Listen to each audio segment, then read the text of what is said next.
जो मतलब एक ऐसा नाम हो गया है कि पूरे प्रदेश में बड़ा चर्चित हो गया है। ऐसा लग रहा है कि सब कुछ अब बस ये मिल जाए तो अपन शोषण मुक्त हो जाए। बिल्कुल सही बात है। जाना है। और मोनू जी आपका बहुत तगड़ा प्रयास रहा है इस दौरान। आपकी जो भागा दौड़ी है वो स्पष्ट रूप से हम लोग अपनी आंखों से देख रहे हैं। बिल्कुल सही बात है।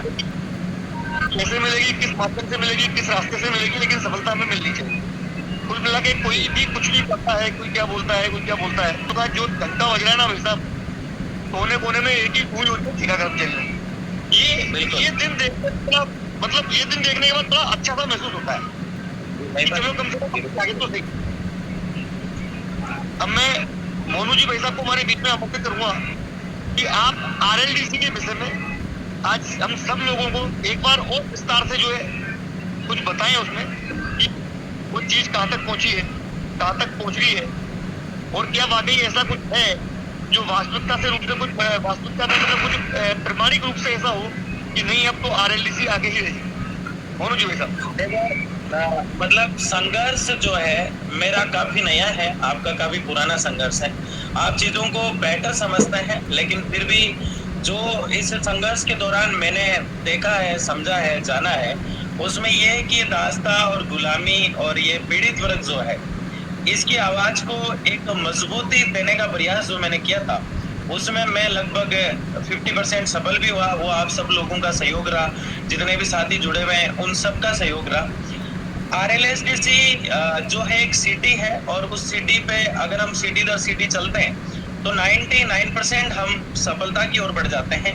जैसे कि आपकी कई लाइव मैंने देखी है, और आप हमेशा अपनी वार्ता होती है जब कहते भी हैं कि मैं चाहता हूं कि नियमितीकरण हो, लेकिन मैंने संविदा पे जो लोग लगे होते हैं उनकी पीड़ा को भी देखा है। वो लोग हमेशा संविदा वाले ये चाहते हैं कि उन्हें परमानेंट कर दिया जाए।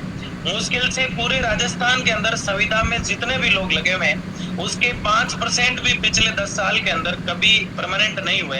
तो हम जिन लोगों की आवाज बन रखे हैं वो लोग तो निविदा, टेंडर और प्लेसमेंट के हैं, तो उनको एकदम से, मेरा ये मानना है कि एकदम से स्थायीकरण या नियमितीकरण हो पाना बड़ा मुश्किल है। दूसरा, आरएलएसडीसी एक वो संस्था बनने जा रही है जिसमें सबसे बड़ी समस्या इनकी आज 4 या 5 हजार रुपए जो इनको मिलते हैं वो भी समय पे नहीं मिलते हैं। एक तो सबसे बड़ा वो निराकरण हो जाएगा कि एक बिचौलिया पद्धति जो है वो खत्म हो जाएगी। मेरा उद्देश्य हमेशा से ये रहा, और इसमें कई लोगों की रजामंदियां हैं, कि आरएलएसडीसी बोर्ड अगर धरातल पे पूरी तरीके से आ जाता है, जो आपने भी अनशन जैसे किए थे, कि एक ऐसी आवाज पूरे राजस्थान में उठे जिसे इस दास प्रथा की गुलामी की इन भेड़ियों से मुक्ति की ओर हम बढ़े। और इस प्रयास में आरएलएसडीसी एक उपज थी, और उस उपज का जो है आज निष्कर्ष ये है कि राजस्थान में संपूर्ण ठेकेदारों की आज पीड़ा जो है वो सरकार समझती है, बड़ी मजबूती से हमारी मांगों को सुना जाता है। नियमितीकरण और आरएलएसडीसी दोनों अलग अलग चीजें हैं। आरएलएसडीसी के अंदर एक प्रक्रिया के तहत अडॉप्ट करके और फिर नियमितीकरण की ओर बढ़ा जाएगा। अब जैसे आपकी कई बातें मैंने और भी सुनी है, उसमें आपने ये कहा कि जैसे विद्युत विभाग सबसे पीड़ित विभाग है, मैंने इनको जाना समझा आपके माध्यम से, जब मुझे ये पता चला कि इनको मुश्किल से 4,000, 4,500, 5,000 ऐसे कुछ इनको सैलरी मिलती है। मैं लगभग सच्ची हूँ इस बात में। तो बहुत कम सैलरी, ये जो गुडगेट होता है सैलरी का 3-4 हजार, इसमें आज तक हम इनको न्यूनतम मजदूरी दर नहीं दिला पाए। तो हमारे लिए भी संघर्ष और बढ़ जाता है कि एक न्यूनतम मजदूरी दर जो कब से ही बढ़ चुकी है। झालावाड़ जैसे चिकित्सा विभाग को पिछले 6 महीने से मजबूती से वो लोग लड़े और उनको मिलने लग गई। तो चिकित्सा विभाग में अगर मिल सकती है और डिपार्टमेंटों में अगर मिल सकती है, तो विद्युत विभाग जैसे अलग अलग डिपार्टमेंट लगभग ऐसे हैं 36 के आसपास जिनको आज भी न्यूनतम मजदूरी दर भी नहीं मिली है। तो नियमितीकरण की मांग हम कर सकते हैं, इसमें कोई बड़ी बात नहीं है, लेकिन वहां तक पहुंच पाना अभी हमारे लिए इम्पॉसिबल सा नजर आता है। लेकिन सब साथियों की मजबूती है कि हम हमारी मांगों को एक बेहतरीन तरीके से, मजबूती से और संपूर्ण कैलकुलेशन के साथ रख पाएंगे। 13 सूत्री मांगों को लेकर इस मिशन की हम शुरुआत कर रहे थे, और उसमें जब सीएम साहब से हमारी वार्ता हुई उस समय लगभग 6 शर्तों पर उन्होंने सहमति दे दी थी। और आज चैनल के माध्यम से मैं बता रहा हूँ, क्योंकि उस समय मैंने कभी बताया नहीं कि एक कंट्रोवर्सी का माहौल हो जाता। 6 शर्तें उसमें से मानी गई थी उस समय और उस पर कार्य शुरू हुआ। लेकिन अभी मेरी दिल्ली की जो वार्ता रही और उससे पहले आईएएस है गंगाराम जी पूनिया, उनसे जब मैं मिल रहा था तो उन्होंने जब अपने संबंधित अधिकारियों से और आरती जी से बात की तब इस मुद्दे को और ज्यादा तुल मिला और बाकी चीजें जो है उनको भी धीरे धीरे समझ के एक समान काम और समान वेतन सिर्फ किसी एक डिपार्टमेंट का नहीं भाई साहब, संपूर्ण राजस्थान के जितने भी डिपार्टमेंट है उनको समान वेतन और समान काम, ये आपने भी एक बार शहीद स्मारक से कहा था, मुझे अच्छे से याद है। तो आप जैसे आपने पहले एक मांग उठाई कि हमारी सैलरी 20,000 कर दो, हमें कुछ भी नहीं चाहिए, चाहे नियमित मत करो चाहे कुछ भी मत करो, उसको भी मैंने सुना। और फिर आप जो है नियमितीकरण की मांग कर रहे हैं, इसको भी मैंने देखा। सारी चीजें, मांगे, तरीके अलग अलग है काम करने के, लेकिन मंजिल लास्ट में ये है कि ठेकाकर्मी जो है राजस्थान का, उसको एक दास्ता भरी इस गुलामी भरे जीवन से निजात मिल जाए और सबसे पहले इनको 4-5 हजार रुपए जो मिल रहे हैं वो समय पे आ जाए और न्यूनतम मजदूरी दर मिल जाए। लागू होती है तो उसमें ठेका कर्मचारी जो एडॉप्ट किया जाएगा, जो उसमें काम करेगा, क्या उसमें वो सदा के लिए नियमित काम करेगा या कुछ समय के लिए उसको? बिल्कुल भाई साहब, सबसे पहला रूल्स और रेगुलेशन उसमें यही एक्टिव किया गया है कि इनके तबादले तक हो गए उसके अंदर। जिस प्रकार संविधा में आज काम चलता है उस प्रकार निविदा एक संविदा के बराबर स्टेप पे आ जाएगी आरएलएससीसी लागू होते ही, और सारा दायरा जो है वो गवर्नमेंट के अंडर में आ जाएगा।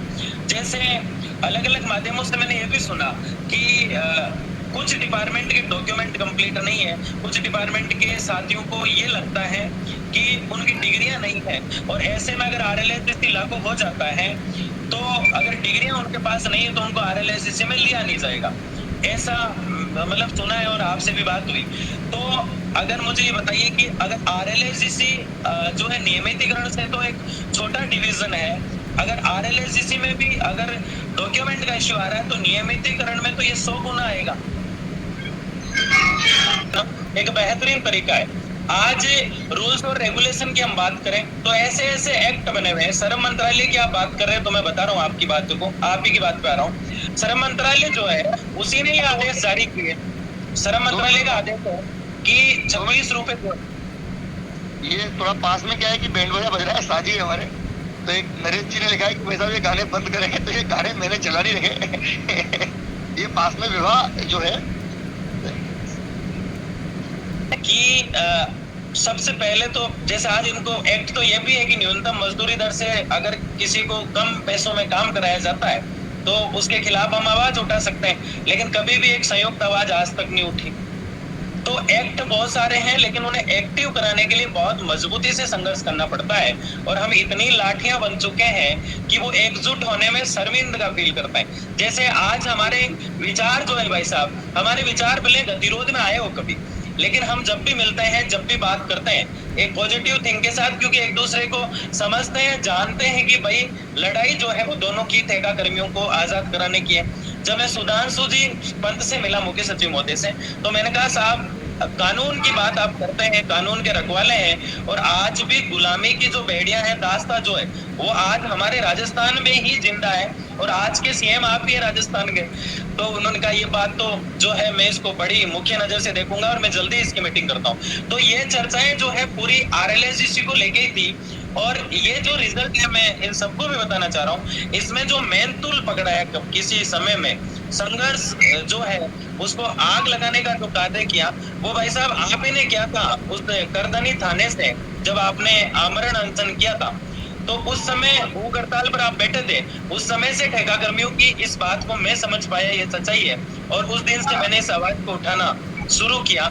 लेकिन एक सवाल आपसे भी ठेका कर्मी पूछना चाहता है कि आप उस समय इतनी आवाज उठा रहे थे, मेरा आपसे सीधा सीधा सवाल है आज कि आपने इतनी जबरदस्त तरीके से उस सरकार में आवाजें उठाई, तो क्या आप एक पार्टी के बन के रह रहे हो या फिर कोई और वजह है? आज आप बीच बीच में चुप क्यों हो जाते हो? गाना भी वो मोड़ वाला अच्छा है। देखो मैं आपको एक बात बताऊं, हमारे गुरुजी थे, अभी भी है, अपने झंडे झंडे भी घर पर रख करके और मैदान में कूदना पड़े तो उसमें कोई बुराई नहीं। ये लड़ाई झंडे की नहीं है, ये लड़ाई वाकई जो भी चल रहा है प्रदेश के अंदर, ये आजादी से पहले चलता हुआ था। अभी देश में ऐसा माहौल है अपने यहाँ राजस्थान कैसा माहौल है? मोनू जी, हम अभी जो हक की सुविधाएं वो सरकार मांग चुकी है। कुल मिला के बात यह है कि ठेका कर्मी का हित होना चाहिए। जैसे मुझे एक बात बताओ, पहले एक इंदिरा गांधी रसोई थी, उससे पहले वो अन्नपूर्णा रसोई थी। अन्नपूर्णा रसोई की तरह कांग्रेस सरकार ने उसको इंदिरा गांधी रसोई कर दिया। जैसे ही भजनलाल जी आए, उन्होंने इंदिरा गांधी रसोई को चेंज किया और उसको वापस अन्नपूर्णा रसोई कर दिया। इस टाइप का मैटर मतलब जो एक प्रदेश में हो सकता है। बिल्कुल, मैं तो एक बात जानता हूँ भाई साहब, सबसे बड़ी सरकार जनता है। इसके सामने ना कोई भजनलाल है, ना कोई मोदी है, ना कोई गहलोत है, ना कोई राहुल गांधी है। ये जब चाहे तख्त पलट देती है। और जिस दिन ये लोग सर पे कफन बांध के निकलना सीख गए ना, तो भाई साहब सच कह रहा हूँ, ये 6 घंटे का काम है बस, इतना ही है। पर ये लोग समझते ही नहीं है। पहली बात तो ये नहीं होता तो क्या है, आज पूरे लाइफ का कचरा हो गया। ये जो साथ पास में जो शादी हुई है, इससे कुछ मतलब स्पष्ट रूप से ना तो वहाँ शायद मेरी गाड़ी होगी, ना आप लोगों की गाड़ी होगी। चलो फिर करेंगे। और बिल्कुल कॉपीराइट का इश्यू भी आ जाएगा।